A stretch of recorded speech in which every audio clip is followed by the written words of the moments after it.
are. Hello. Hello. Hello together. Good. Can you hear us? We can hear you perfectly. Great. Wonderful. Mama, We're going to wait a little longer. What time is it in Germany right now? Oh, it's almost 5 p.m. Wow. Good. Yeah. 6 hours difference. Hey, Ron, how are you? Namaste, good morning, good afternoon, happy Thursday. Yes, happy Thursday to you, Ron, and Johannes and Natasha. Yes, hello. So Hello. I told Johannes and Natasha yesterday that you are my Eckert, what are we? Friend, co-worker? We are Eckert kindred spirits. We really Yes, are. We are. So That sounds good. And we'll know that, but Johannes and Natasha. So Ron and I have been working together for almost 5 years now. Yes, yes. And together we have created this intergenerational program. And I'm going to brag a little bit on us. Is that okay? That's fantastic. We need bragging. We need bragging at this time. So, so Johannes and Natasha, Ron and I created a program that actually got national recognition. We were invited to New Orleans. When was that? 2017? I believe so. Yeah. I believe so. Time is very strange right now, but I believe so. So we were invited to a national, I'm making bigger than it is, leading age national conference to present our program to others. Oh, that's great. Yes. Yeah. So it was, it really, and then we went to Orlando to present it here in Florida.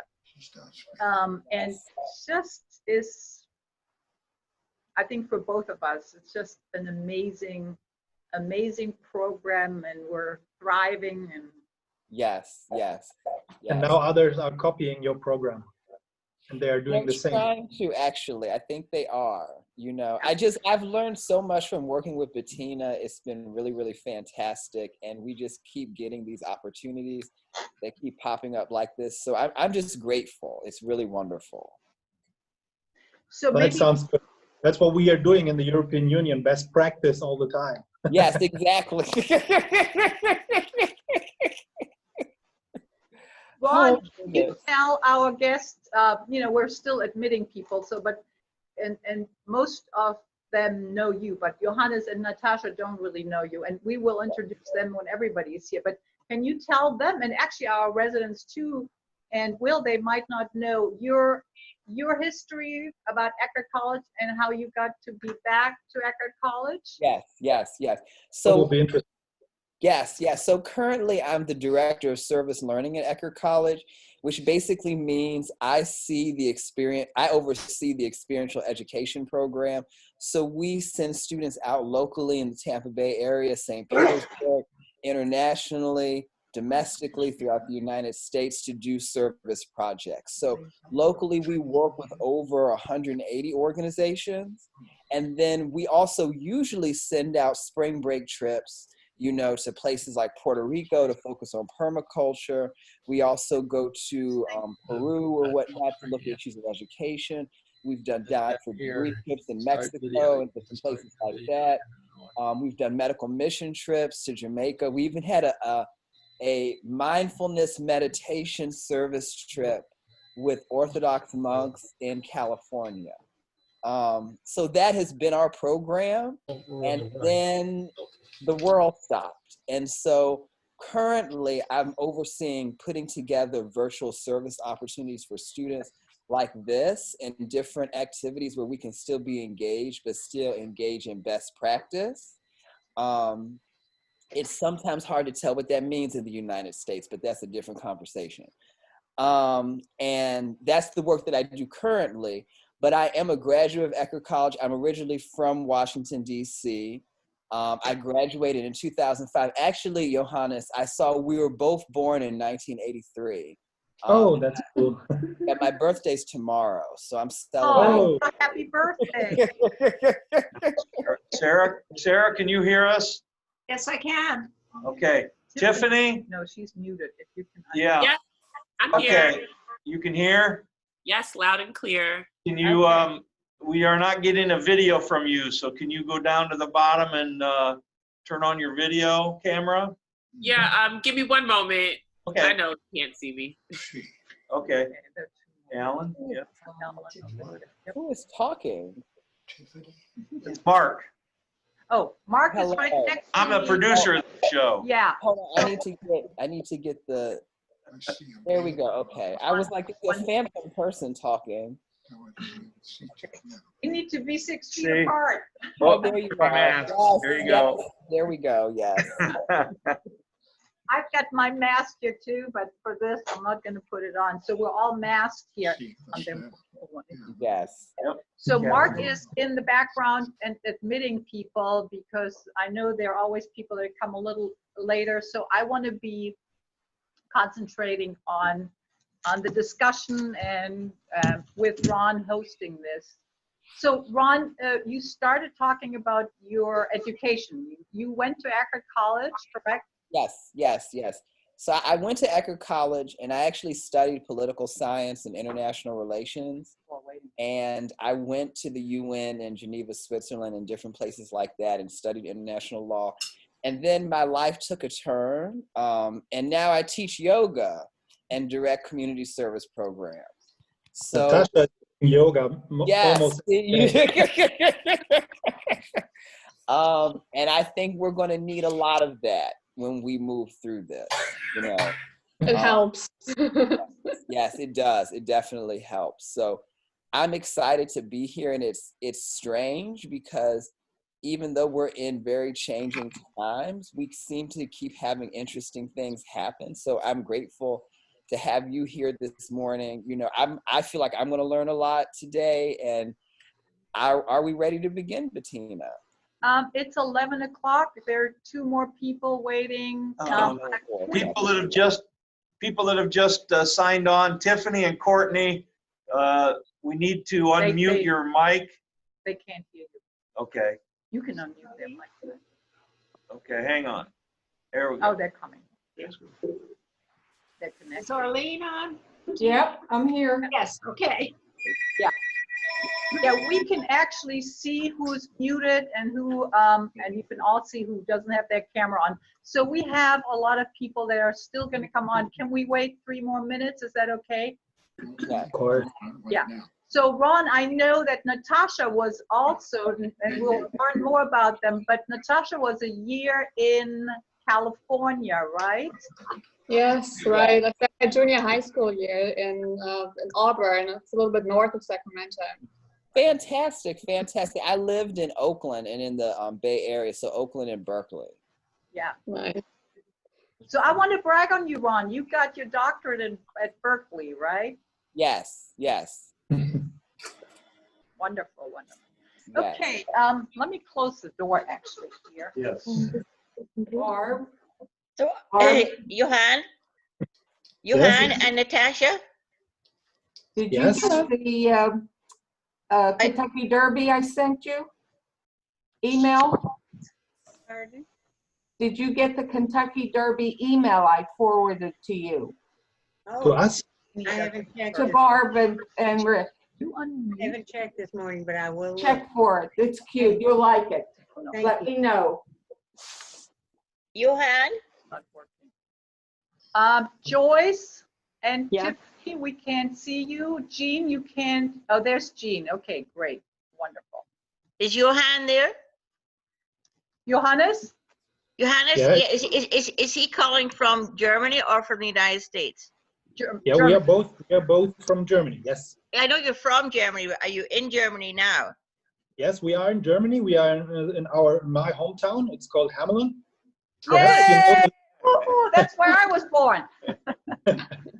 That's Is that right. your connection?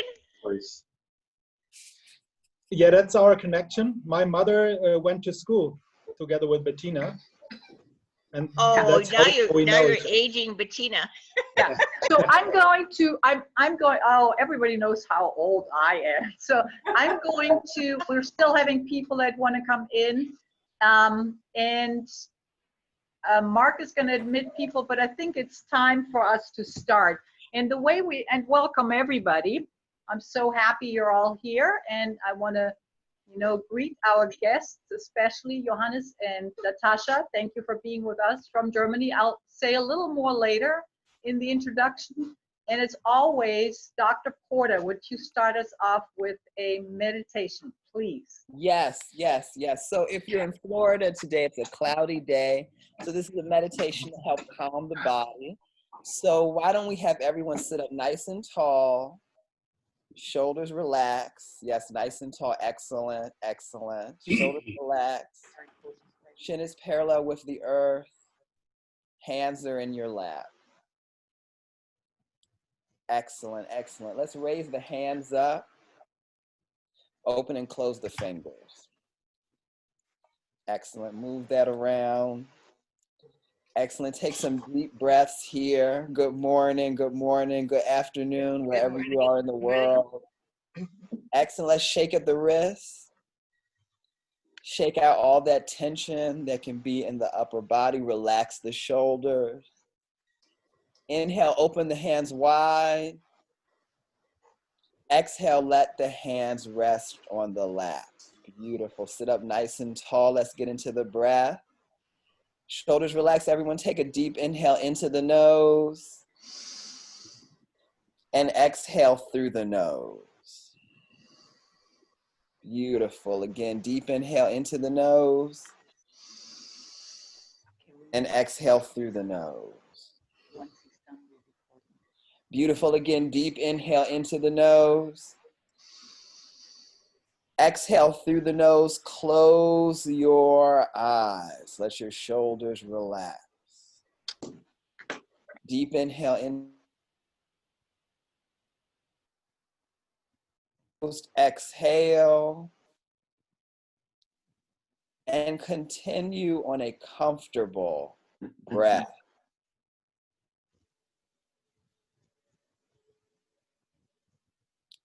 Deep breaths.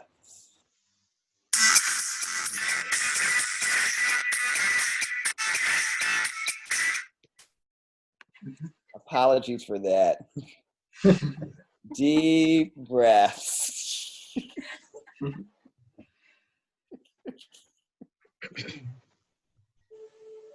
Excellent.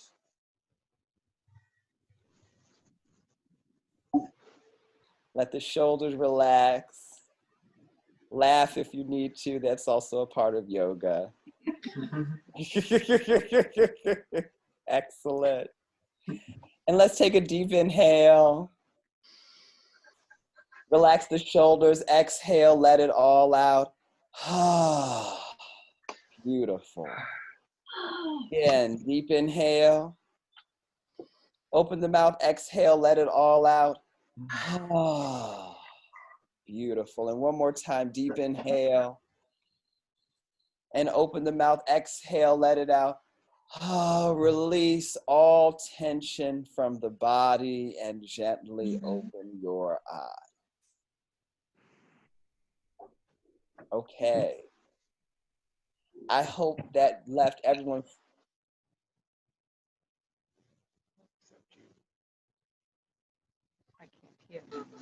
Dr. Porter, I think you're muted. There we go. Oh, I am?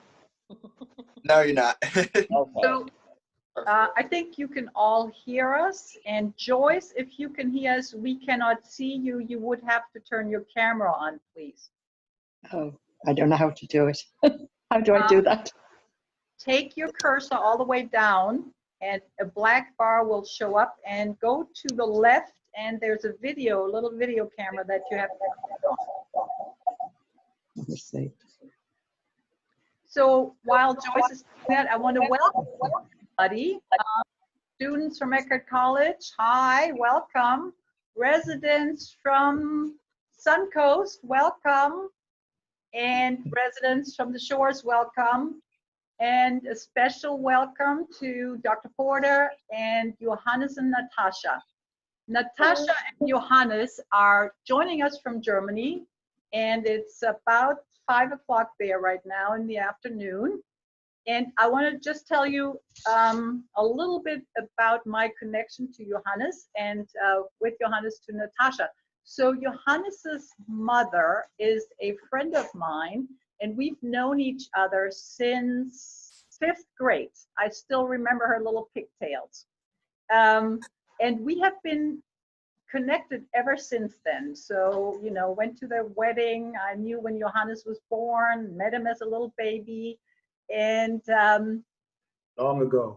she was, yeah, well, she was instrumental, actually, Johannes, you might not know that, for me to get into college. I was a little, how should I say that? I was like, you know, not really on top of things. And the deadline for college application came, and she came to my house and she just said, get off your butt. And so I'm still grateful to this day to your mom. Also, they came and visit, like 4 of my German friends, 2012 in Canada, and we had a great time. And I saw them last February when I was there. So it's a long connection and a wonderful connection. And when we FaceTimed just a week or 2 ago, and I asked her, would she join us? She said, my English is not good enough, but she told me that Johannes and Natasha might be able, and I'm so grateful you're here. So would you introduce yourselves, please?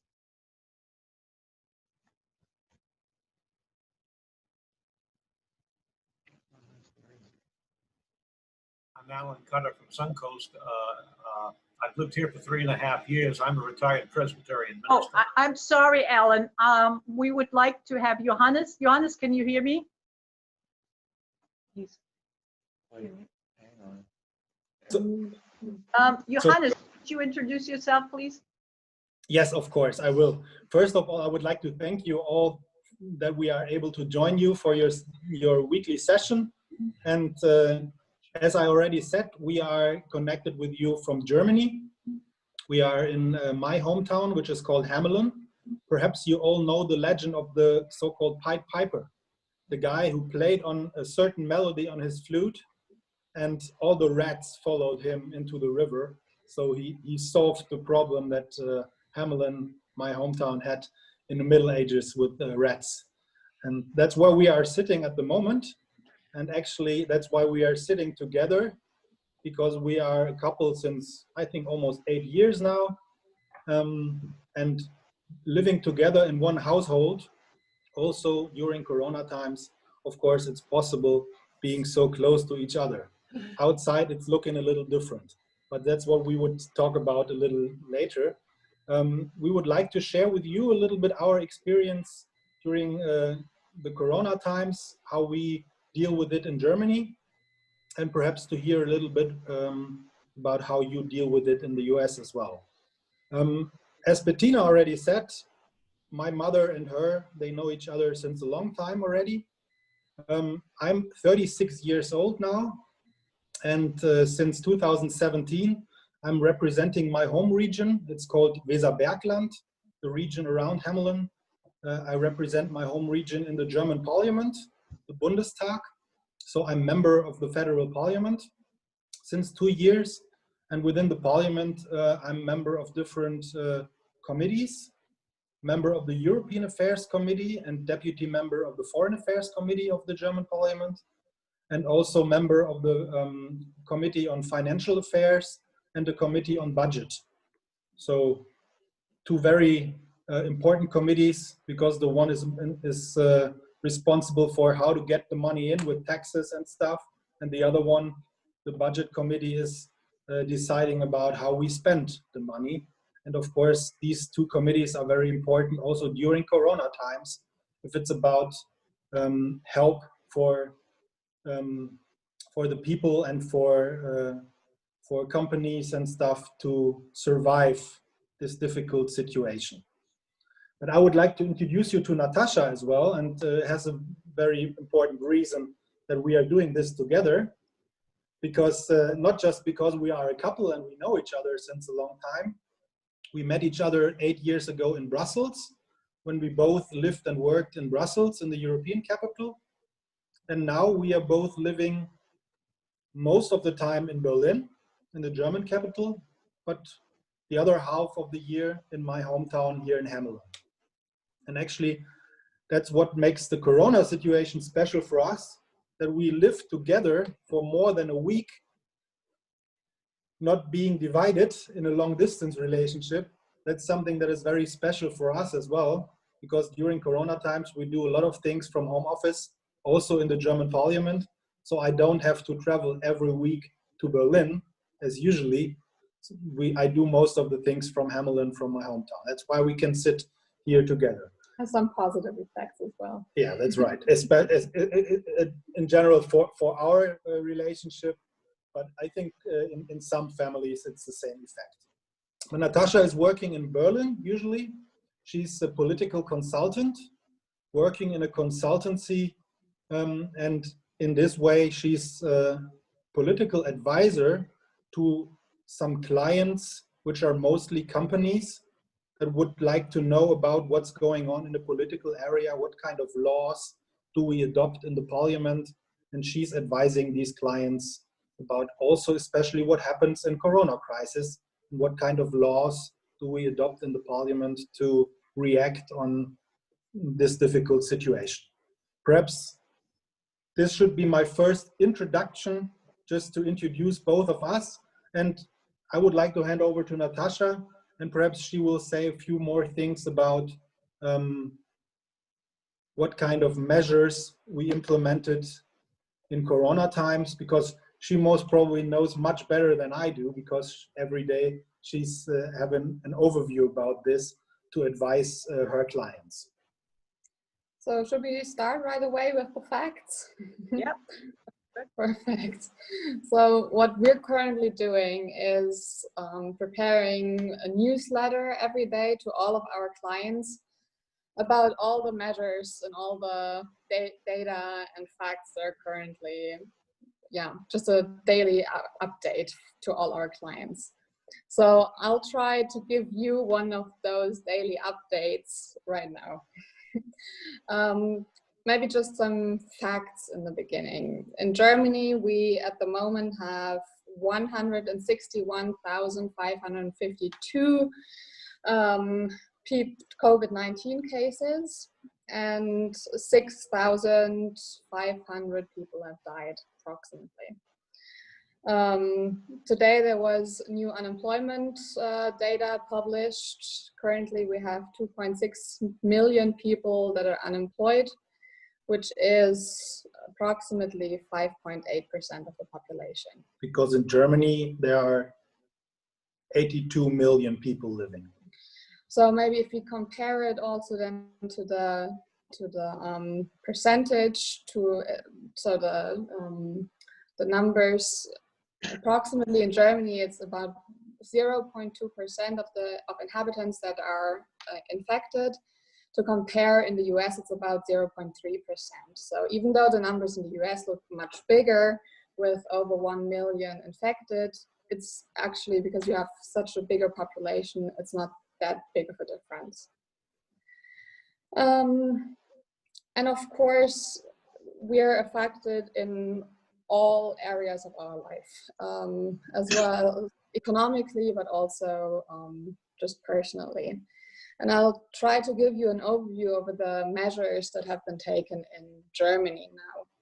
And what I thought was really interesting, in the mid of March, one of the ministers for work affairs and labor, he said that there are 3 points that are most necessary at the moment. So first of all, it's to protect our health. Second of all, to secure employment and work possibilities. And third of all, to organize social security.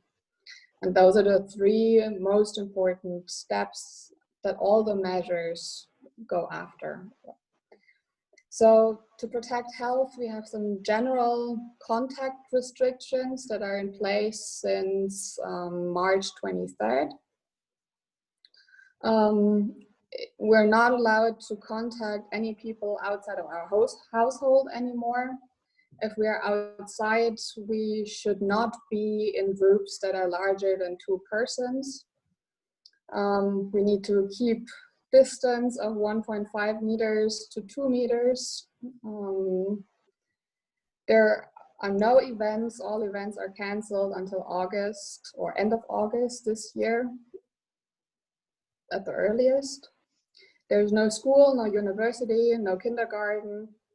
Everyone who's able to work from home should work from home. So most of the people are staying home. All stores have been closed, restaurants are closed, hotels are closed. There are no churches open anymore for services. Theaters are closed. So basically everything is closed except for drugstores and grocery stores. Those are still open. There have also been some developments of closing the border down. I mean, we're in the European Union, we have a common market, so we're used to open borders. But the borders between Germany and other countries have been closed down, and very curiously also some borders within Germany, because Germany is also a federal state. So much of the policies are taken by the states, and some of the states have also closed down their border, for example, to prevent people to going to the coast. But now we're already, since those restrictions have been in place for a couple of weeks now, we are now in a phase where those restrictions are slowly lifted again. And so, for example, now there's some stores that are being opened again. And to do that, we all have to wear face masks outside. But I guess you're used to that as well by now. And now, since we're a federal state, lifting those measures also brings us to the curious situation that there are also some differences between the states. So in some you have to wear face masks in public transports, and some you don't.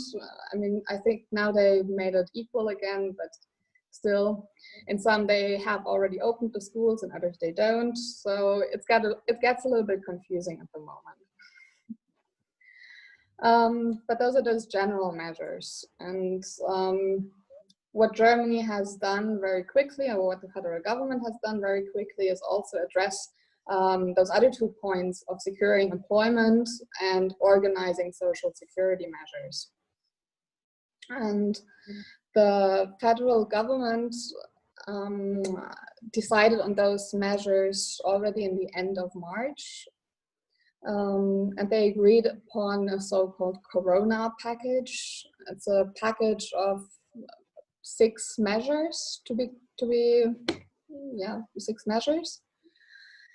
And I'll go through of them really quickly, and maybe we can, if there are questions about them in more detail, we can talk about them later. So first of all, there's a packet or a law for economic stabilization. So there are possibilities for tax relief, for credit authorization by the state, but also, for example, for short-time allowance. So people can, or businesses can apply for this short-time allowance, and then their employees are getting paid by the state. So they don't have to pay their employees anymore, but the state pays the wages, and they pay 60 to 67% of the wage, which is quite good. It's better than nothing. And by that, people don't have to be unemployed. They don't have to go into unemployment. There were also some changes to tenancy law and insolvency law, so preventing people for being, preventing termination of rent, for example, so people don't have to sit on the street. There were also some changes to infection protection law. So now there's, for example, exemptions in building laws in order to have, for example, medical facilities being built faster, and because we need the space. There's also some financial aid for hospitals.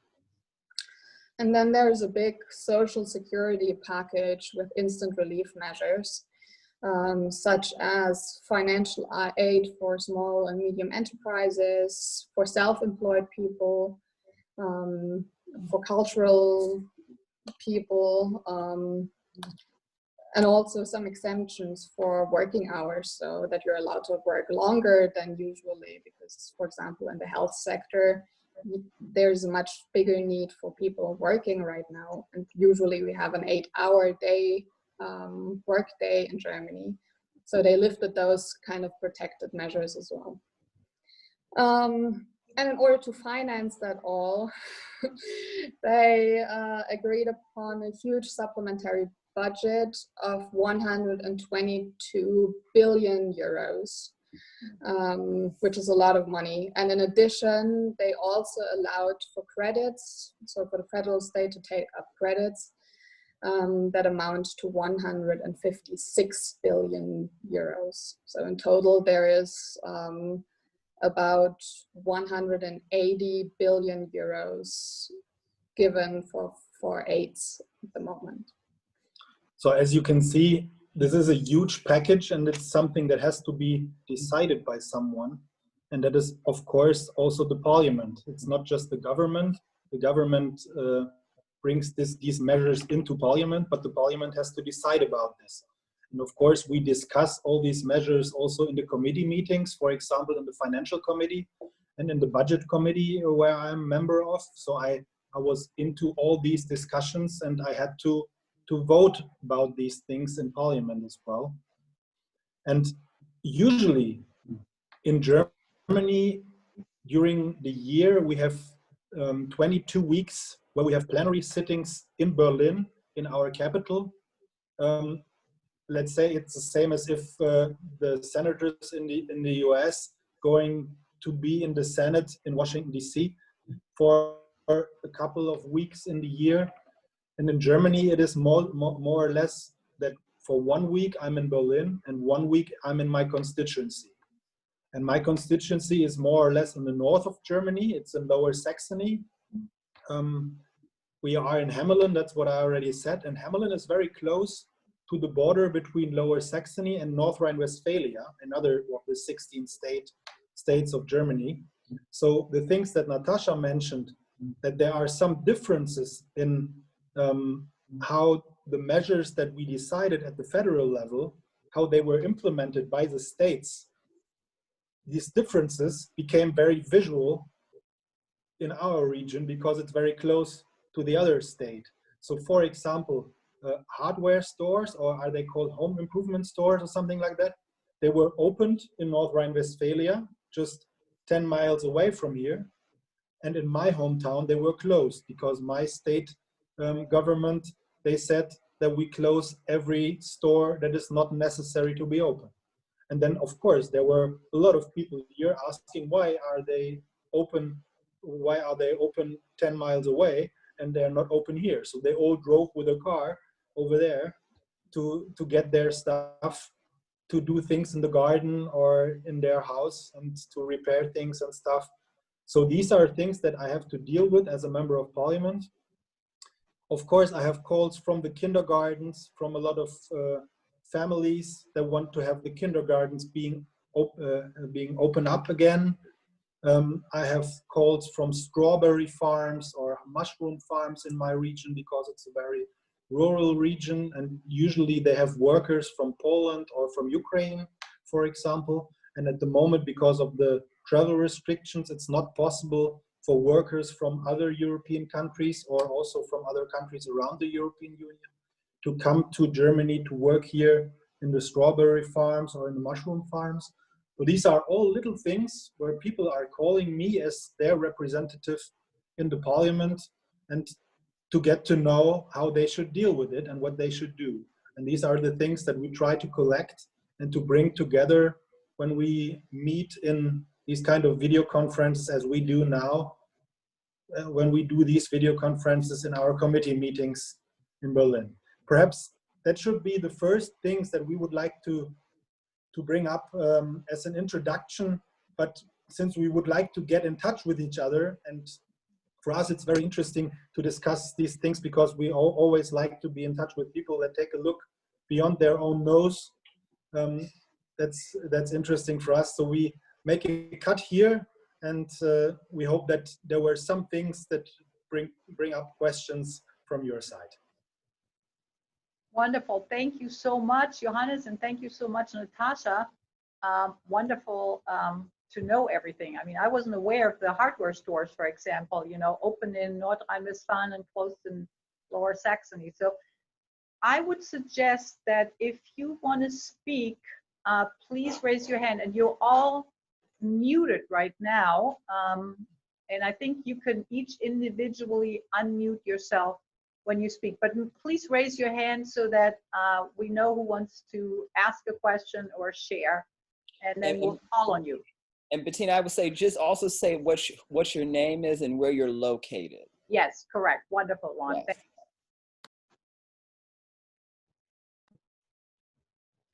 Catherine. My name is Catherine Conover, and I'm located in Westminster Shores. And what I wondered was, when you vote on a law, are you allowed to vote virtually now through teleconferencing? I mean, as well as having discussions, or do you have to come to Berlin to vote in person, as our Congress still has to come in person to vote, and they're not yet allowed to vote virtually? That's a very good question, Catherine. Thank you very much for this, because you're right. It's necessary to be personally in the parliament to vote about these laws. But what we did is that we changed the laws about how we vote in the parliament. So usually we need to have at least 50% of the members of parliament being in the plenary hall to vote about the laws, so that the voting process is valid. And we lowered this down to 25% of the members of parliament, so that not that many members of parliament have to be in the plenary hall when we vote about these laws. So we have to be in Berlin, but we don't have to be all in the same plenary hall. So this is the way we vote about it.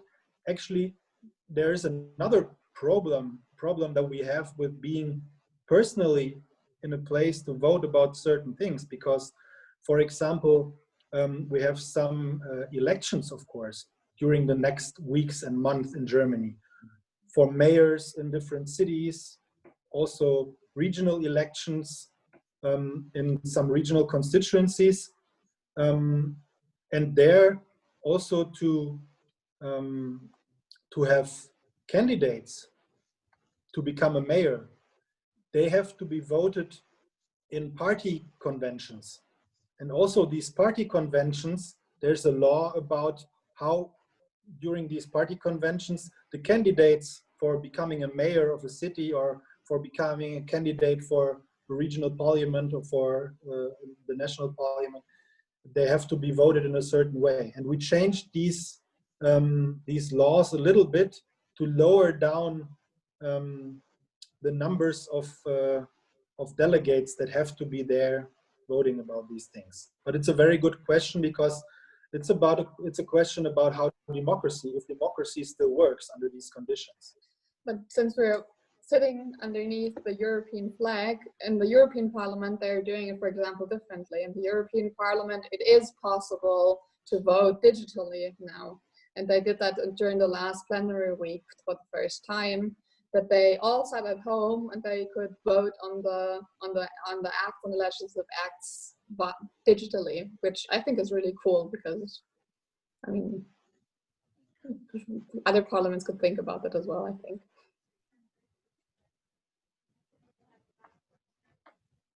Joyce. Where is it? Joyce, right there. Joyce. No. Next to Johannes. Okay. Right there. Joyce, you have to unmute. There you go. Right, let me try and find it. Oh, you're good. Now we hear you. Mark unmuted you. Okay. Now we hear you. Can you hear me now? Yes. Yes. Okay. I have a question. You mentioned about the farmers not being able to get the migrant workers across the border to harvest the mushrooms and the strawberries. Does this mean that they cannot get to market, or do you utilize local labor or maybe high school kids, or what happens? And does this mean any food shortages if you can't have people come from Poland, Romania, and other countries? So how do you handle that? That's actually a huge discussion at the moment because in Germany we currently collect asparagus, and Germany is really big, or we love our asparagus, so that's a big topic. And what the government actually did is that they agreed with Romanian workers to fly them in. So, and which is also, which rendered a discussion afterwards, because should you really fly in workers just so we can eat asparagus? It's already a vegetable that is rather high class, so is that really necessary in times like this? Is it worth the risk or not? But that's what we did. There were also thoughts of having students work as just helping in the agricultural sector. I think we have to say that this problem is not finally solved. Yes. And we tried different approaches to help in this area, because for example, there are a lot of students that finance their studies by student jobs in bars, for example, working in bars or in restaurants, and restaurants and bars are closed at the moment as well. So the first ones that were that lost their work there were student workers, more or less. And now we try to bring these student workers to work, for example, in these agricultural areas, to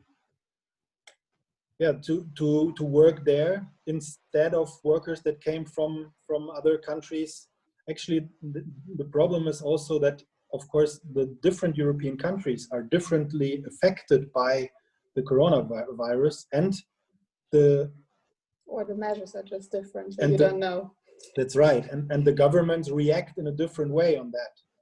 Actually, the first step was that every single European country, that's something that we learned from this coronavirus as well, that every single European country reacted in a different way, and with different measures on how to solve the corona crisis. And now more and more they try to find European approaches and to find the same approaches and to learn from each other. And when we talked in the beginning about best practice, that's something, of course, that we all take a look on how in other European countries things work or don't work. And we try to use the best practice examples in more countries so that we can overcome this situation. But the countries also learn quickly, because in the beginning, most of the countries reacted by closing the border. And since we have a common market, our products are not, we don't have all our products in Germany. So some of the products are produced in Poland, for example. And then suddenly the people were faced with huge traffic at the borders, which we're not used to anymore. People stuck there for an entire day or so, just because people closed down the border, and then realizing, oops, we need the goods that are on there for, I know, our production. That took a couple of days until the States learned.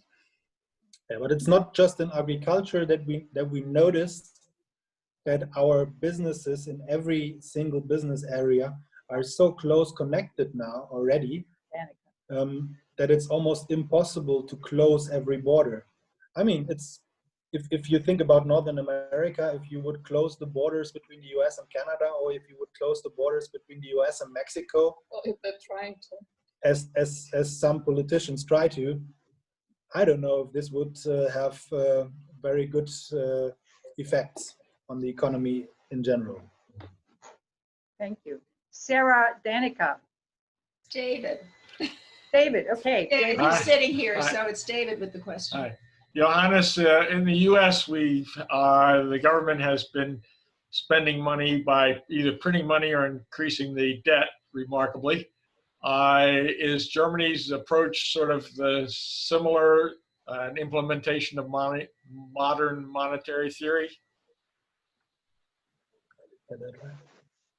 So the money or the budget that we have is also it's a huge amount of debt, yes. But what we usually have in place is like what's it called? The Schuldenbremse is like a threshold above which the state is not allowed to make debts, and they canceled that now. So now Germany is allowed to take up bigger debts than usually because it's an exceptional situation. Yeah, I mean, we implemented that, we call it debt break or something like that, or break for debts, so that we have a certain level that cannot be, where we can't get over if we make debts as a debt ceiling. As Germany, yes. Is it called debt ceiling? Yes. Natasha just checked it out. So we had implemented that a few years ago, but now we lifted this a little bit. Also because we learned a few years ago during the social and financial crisis that we already had, that it's sometimes necessary to take or to bring more money in the market,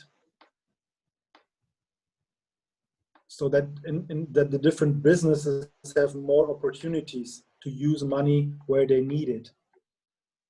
So we can take bigger debts, but we hope that if not too many business areas are affected too much, in the end, it helps more if they don't get bankrupt and there's no because then the job loss won't be permanently. So I think a good example, for example, is the short time allowance scheme that we have in Germany, because that costs a lot of money. And today there came the estimations of how many people actually applied for this short time allowance, and it's now 10 million people. And they estimated for 3 to 7 million people applying for this short time allowance. So much higher numbers than expected. And as I said before, this short time allowance allows businesses to keep their employees as employed by them, but they don't have to pay the wages. The wages are paid by the state. And so, of course, there's a lot of money needed to do this.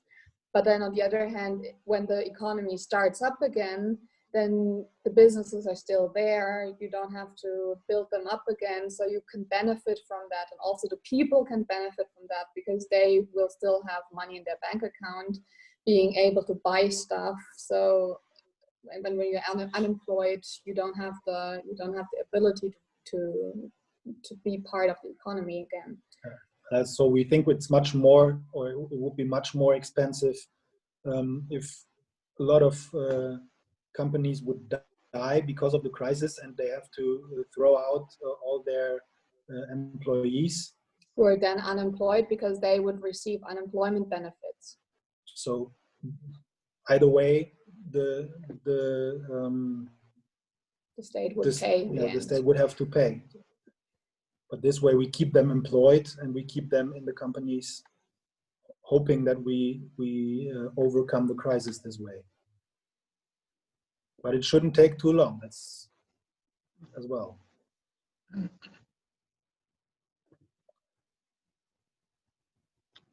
Bill? Let's see. Can you hear me? Yeah. Okay. Thank you both for speaking with us. Our son is married to a lady originally from Austria. She's employed in Hamburg, Germany, and they both are working in their home there. We talk to them several times a week, and she's kept us abreast of some of what you told us, and I was impressed. She may get furloughed, but she will get the 60% or whatever the figure was that you used.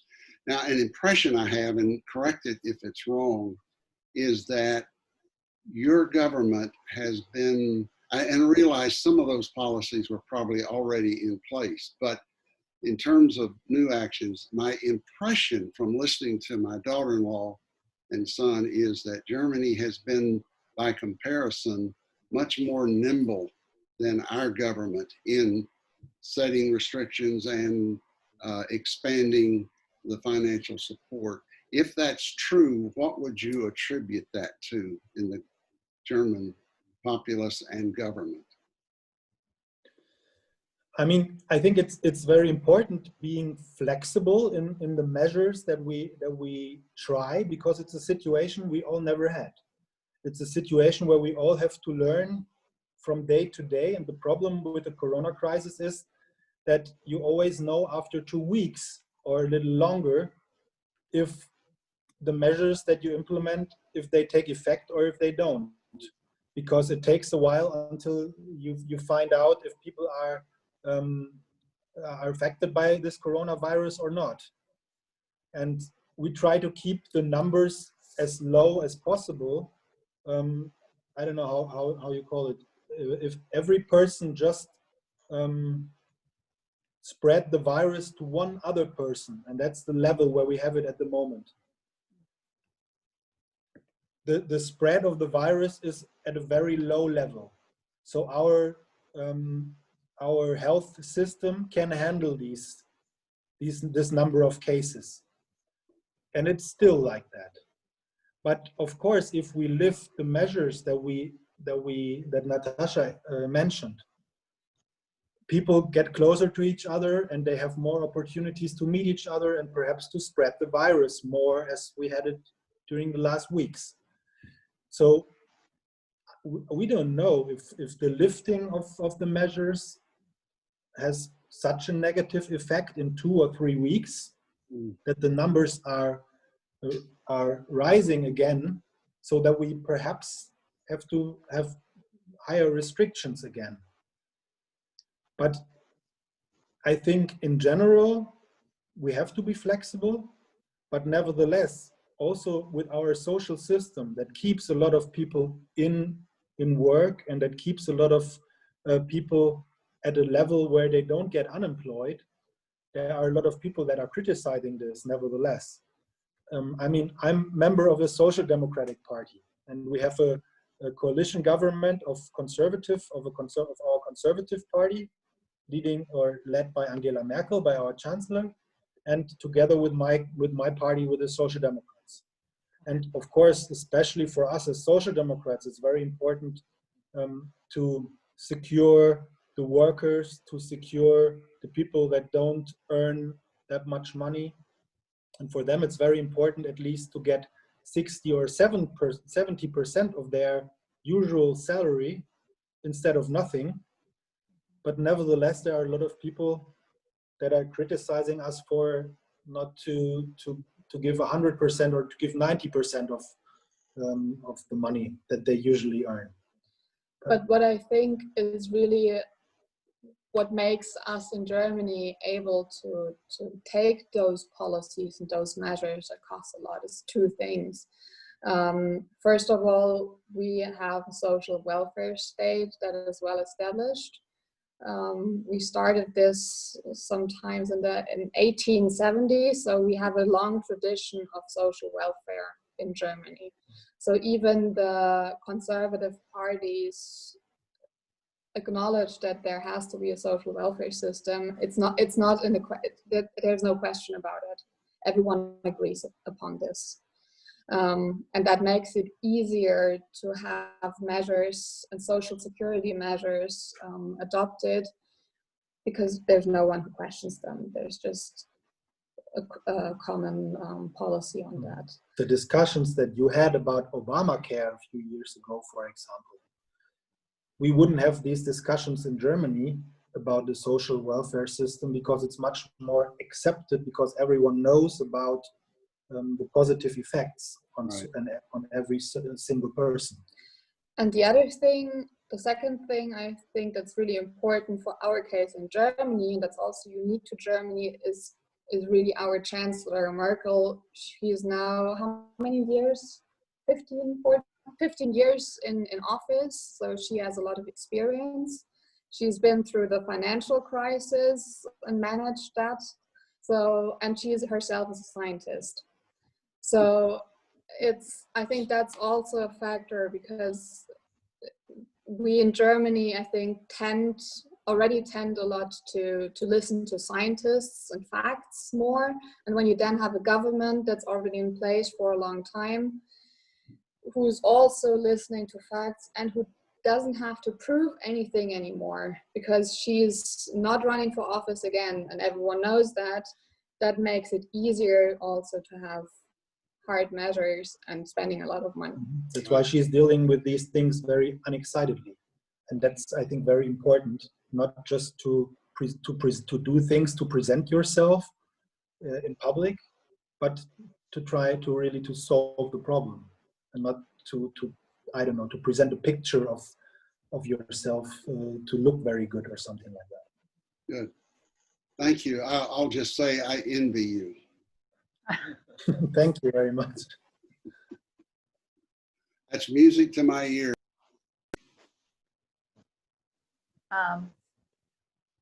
I think Catherine, and then Sarah and David. I think it's interesting that Angela Merkel was a physicist. I mean, that's her training, was a physicist, therefore a scientist.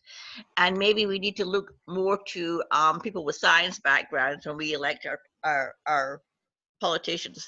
But I also noticed, and perhaps somebody can help me with, there's a name that we have here for somebody who has, if one person who has the virus only infects one other person, and actually, and there's a name for it, I can't remember what it is, but R0.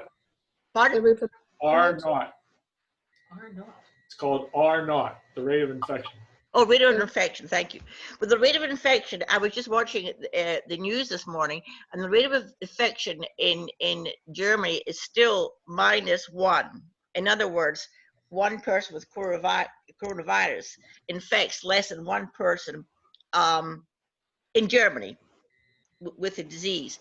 And it was beginning to creep up. But apparently it's still at -1, and we're much higher than that. I can't recall what our number is, but so I'm envious of Germany too. Right.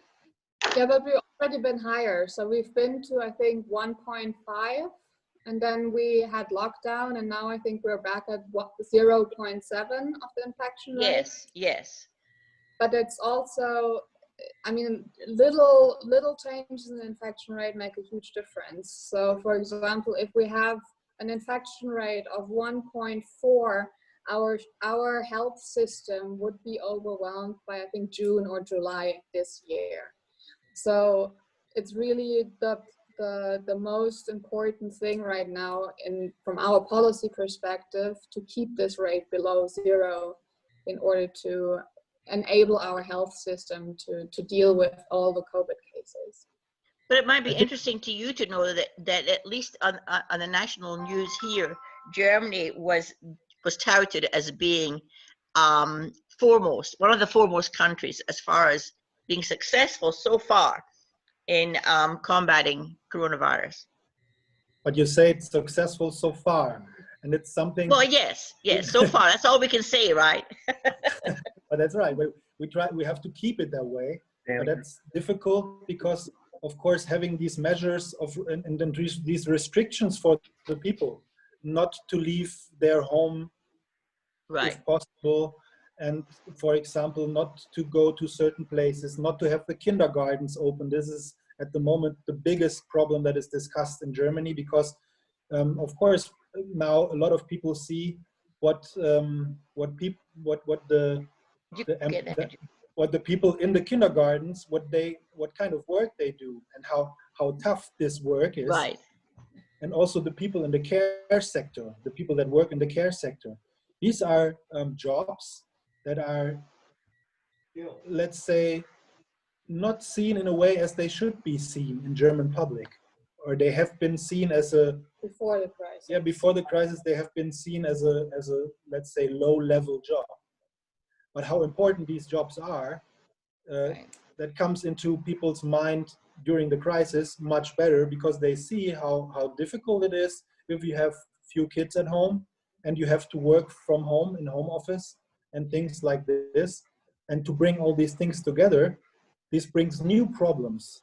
And these problems are discussed at the moment.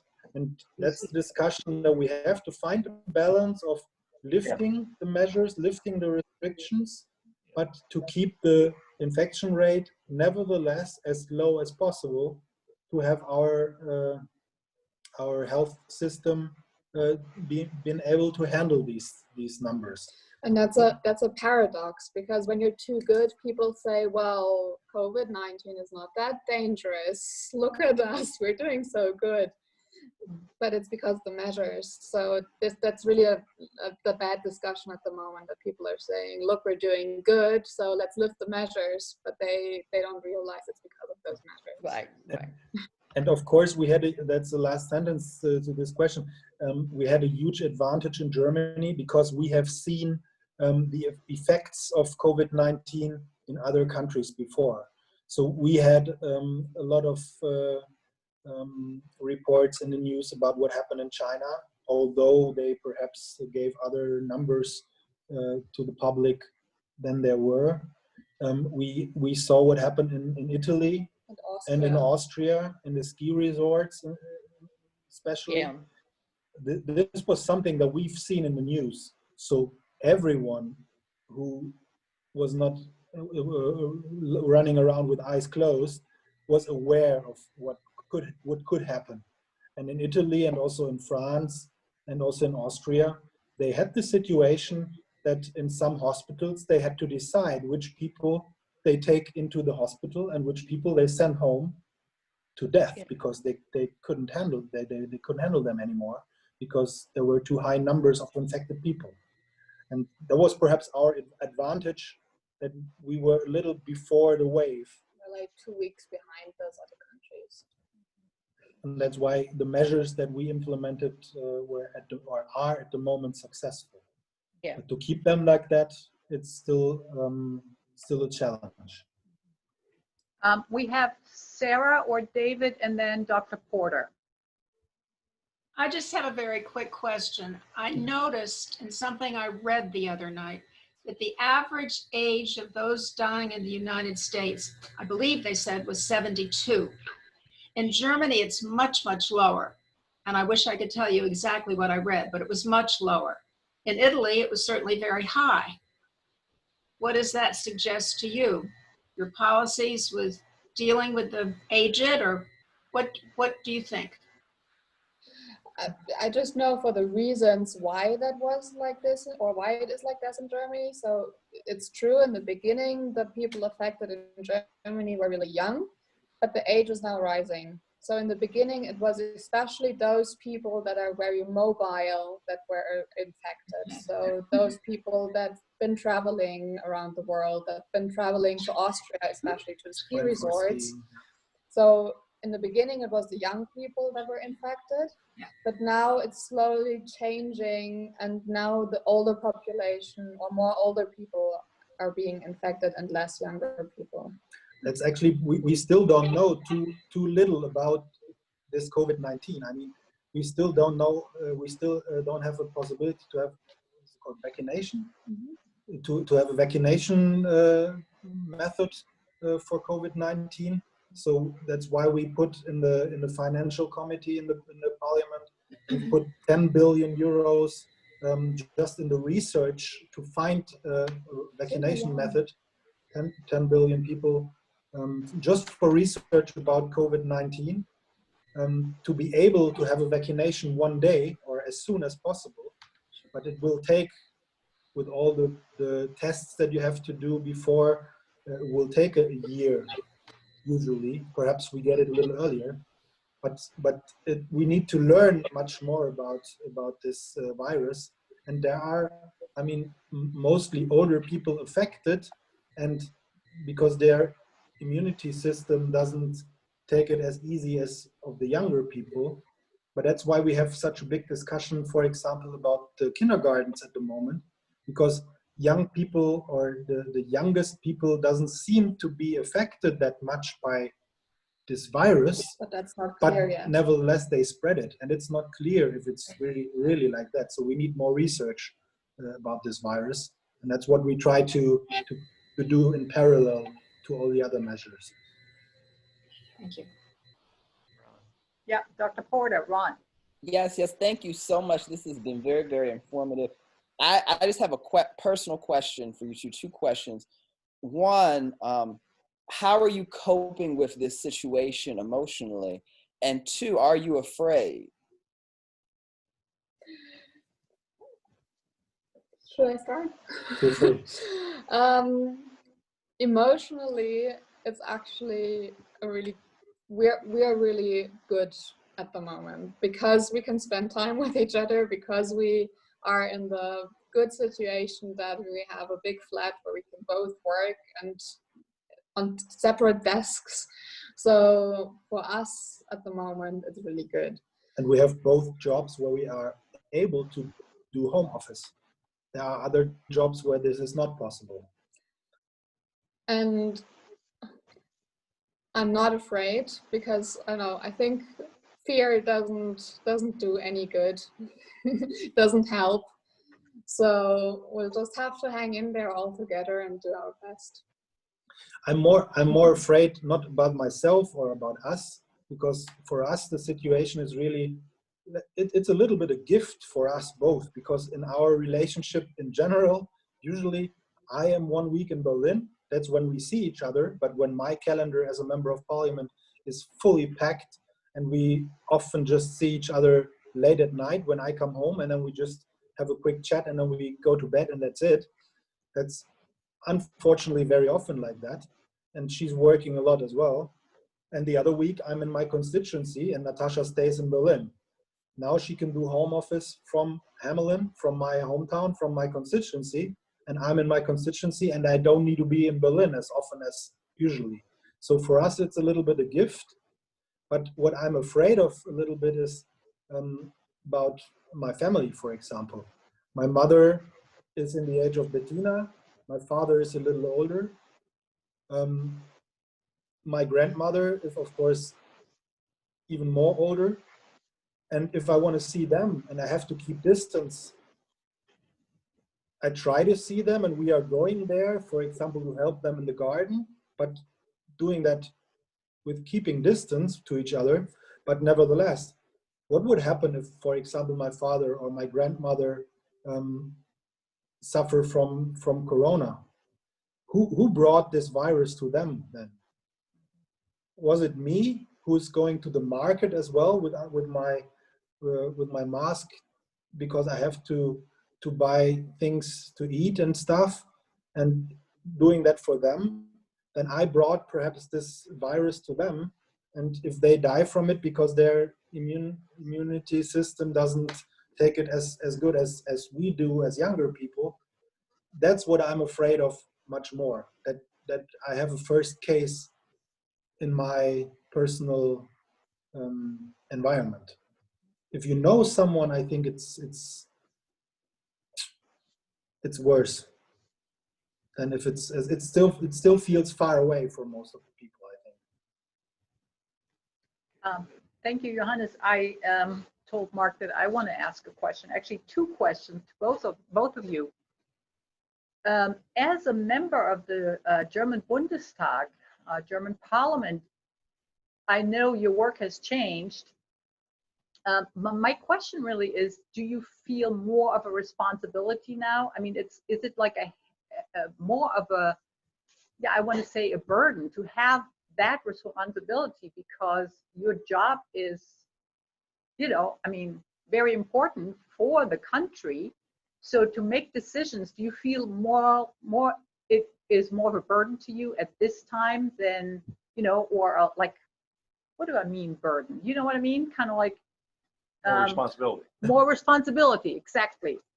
When I talk to German people, I always think German again. It's so weird. Anyway, And then my second question to both of you is, how is the United States being seen in Germany right now? How do German people perceive what's going on in the United States? That, I think, is a very, at least to me, and I think to a lot of us, an interesting question. Yeah, perhaps I will start. I never see the things that I do as a burden. I mean, I took the decision to take over responsibility as a representative for a few 100,000 people in my region, and that's something that I did by own choice.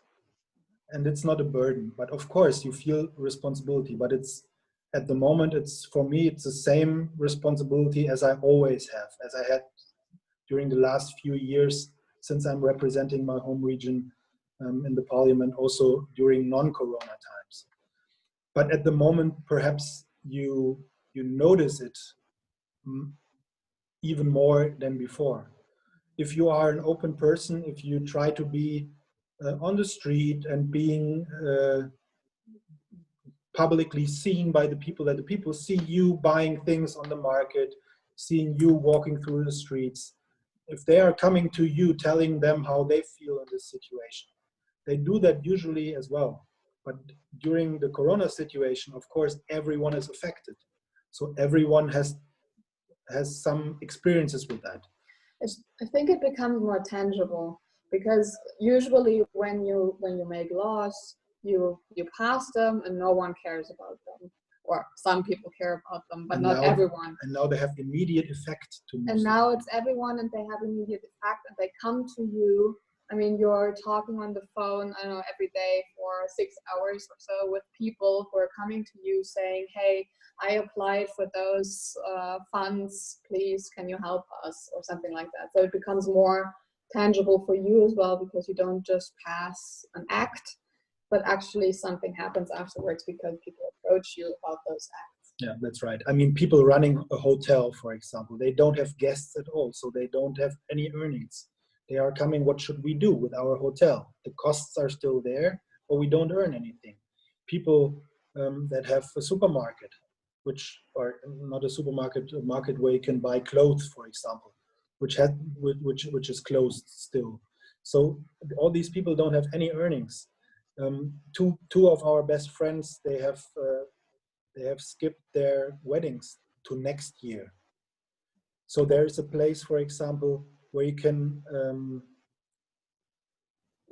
can celebrate weddings, and they earn their money with celebrating weddings, with organizing wedding parties. There are no wedding parties at the moment because there are not many people that are allowed to come together. So they all don't have earnings, and they all need someone to tell where their problems are. So for me, it becomes much more visible at the moment what kind of responsibility I have. But I have the responsibility in other times as well. And second question about the US, perhaps I don't want to make it too long. Natasha should say something about that as well. But looking to the US, it feels a little bit weird during the last years already, because the US and Europe were always a natural ally, and especially being member of the European Affairs and Foreign Affairs Committee, I'm dealing a lot with foreign politics. And the questions of how we deal with the US was a question that changed during the last years already, that it is not as usual, not a normal connection as it was for decades. During the last years, it changed a little bit, viewed from both sides, perhaps. But at the moment, seeing the corona situation, for example, in New York City and in some other bigger cities where a lot of people live in a very dense area, it makes us perhaps more sad seeing this situation. And perhaps that the problem was a little bit underestimated in the beginning by the decision makers in some places in the US, but not from everyone, that's for sure. And we can't judge the situation from far away as easy as if you are there. So it's just, it makes me a little bit sad to see that so many people are affected and so many people die from this.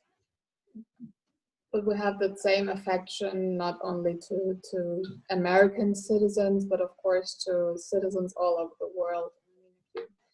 See also how COVID-19 is now spreading to countries where there's no health system at all, in South America or in Africa.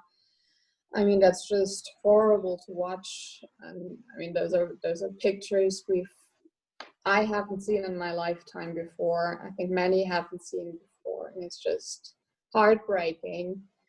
And then, I mean, to the US, I think it's important to look for the citizens and to feel with the citizens. And I think, well, we already mentioned before, I lived in the US for a year.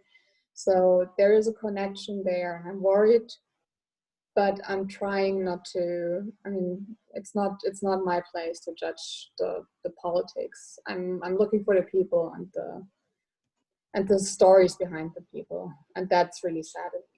But I think what is important and what shows us the situation, what the situation shows very clear, is that we shouldn't just think about ourselves and that we are somehow on an island of happiness, or let's say compared to others, an island of happiness where things work out more or less well. But in other parts of the world, they don't work out this way, and they need our help as well. So we need to think about how our cooperation, for example, with African countries could work much better, how we can help there, and how we can build up better healthcare systems there as well. Yeah, because I think I just watched, I think it was in the news yesterday or 2 days ago, where they were saying that the death toll in African countries is actually not about COVID-19, but of other diseases, because malaria and others. Because people just stop going to the doctor because they're afraid of being with other people, and then they die of other diseases. And I think that's just horrible. We're such a globalized world, and we have so much welfare in our European countries, in Germany, also in the US, in big parts. But why is it not possible to, to have that for everyone, to also the people who are not that well off, no matter where they are or what passport they have? I'm looking at the time. We are at 10 minutes after 12. Is there somebody who would like to ask a question who has not spoken yet? I know we haven't heard from our students. Is there anybody? Will?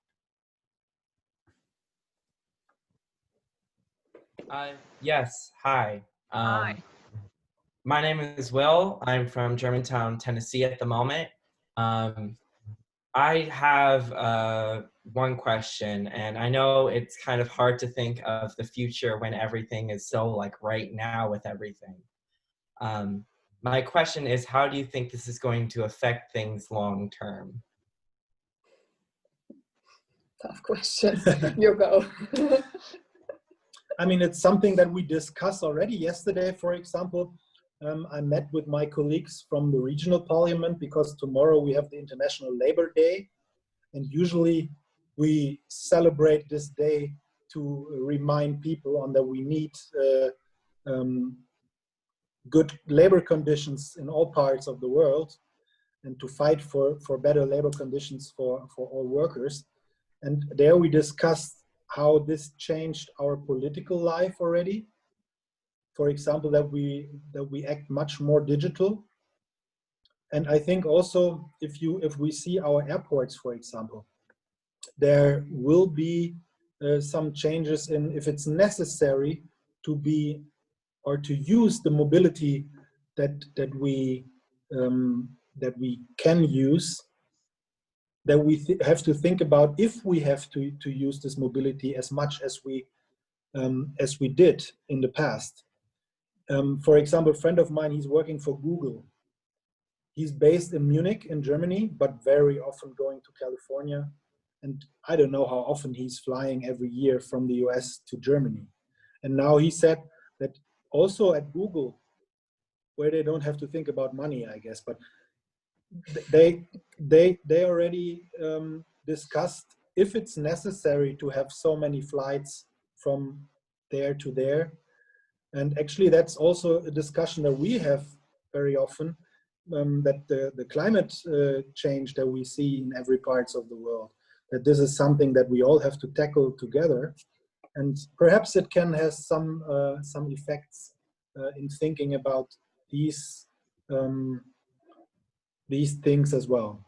I mean, it would be an opportunity to use this shutdown of the economy and then restart it maybe in a different way. Could be used as an opportunity. But of course, there are always those people who would not like to have that.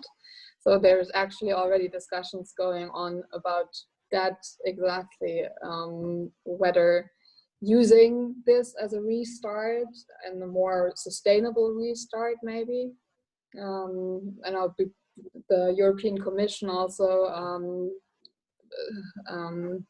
proposed a Green Deal as well before COVID-19. So now they're thinking about how they can use this also to restart the economy more sustainable. But then on the other hand, there are also those people, of course, who say, well, now the economy is hit so hard already, let's please do that another time and stop all environmental policy, and maybe we should not put a price on carbon, and maybe we should not have higher burdens for, I don't know, coal industry or car industry, because that's the backbone of the German economy.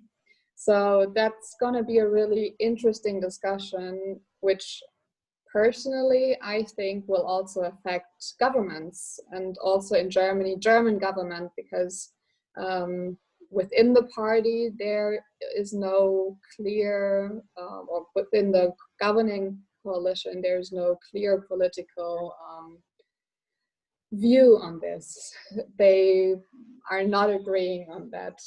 So there you see actually that Natasha is member of the German Green Party. So we are representing different parties, but still like each other. I wasn't talking about your party. I was talking about your coalition partner. Of course, but nevertheless, she's absolutely right. With the Green Deal, there are interests clashing on each other. There are some that earn a lot of money with the techniques and with the industry that we already have. And there are a lot of opportunities if we change our industries to a more sustainable, to more renewable energies, for example. If we change them, we can earn money in other areas, and we can change our industries, and perhaps that's better for the global climate in general. But if the one interests are stronger than the others, we have to see, and that's an important part of the political discussion that we have in Germany as well. I try to be part of it. Well, Johannes, just to let you know, your dad and I, when the Green Party was founded in Germany, in the beginning of the 80s. What? Or mid 80s. Yeah. So we had a bet, and he lost like 5 bottles of champagne to me because I said they will make it into the Bundestag, and he said they won't. I didn't know that. Tell him about it. He still owes me 5 bottles of champagne. He'll laugh about it. You will remind him. Yes, she will remind him. Great. Well, I think with that, we need to look at the time. Johannes and Natasha, thank you so very much for joining us. Thank you so much. That was wonderful. Thank you. Yes. Thank you. Thank you very much. Thank you, students. Thank you, residents. Thank you, Dr. Porter. And thank you, Mark, in the background here, who did all the muting and unmuting and admitting people. So we will see each other again next week at 11 o'clock with, I think Dr. Porter and I talked about a topic. Ron, what did you suggested? We're going to talk about wellness and how we're keeping ourselves well through this situation, but we also want to start to take a turn and think about what can we do, because we're all kind of sitting in the house trying to figure out what to do. So what can we tangibly start to do from our homes to really make some change and have some impacts in this situation? So I think it's going to be a fantastic and lively discussion for sure. I think so too. And again, thank you all for being here. And we're going to say namaste with Dr. Porter. Namaste. Enjoy sending you good energy. All right, namaste. Yes, Bye. yes. Bye-bye. Thank you very much. Bye. Thank you all. I feel like we've been really blessed by hearing you all, and thank you so much. It was as same interesting for us because we are also interested in hearing other opinions. So keep being interested in as many other countries as you are at the moment, and keep on looking over your, how is it called? Keep on looking beyond your own nose. That's important. Awesome. Thank you. Thank you.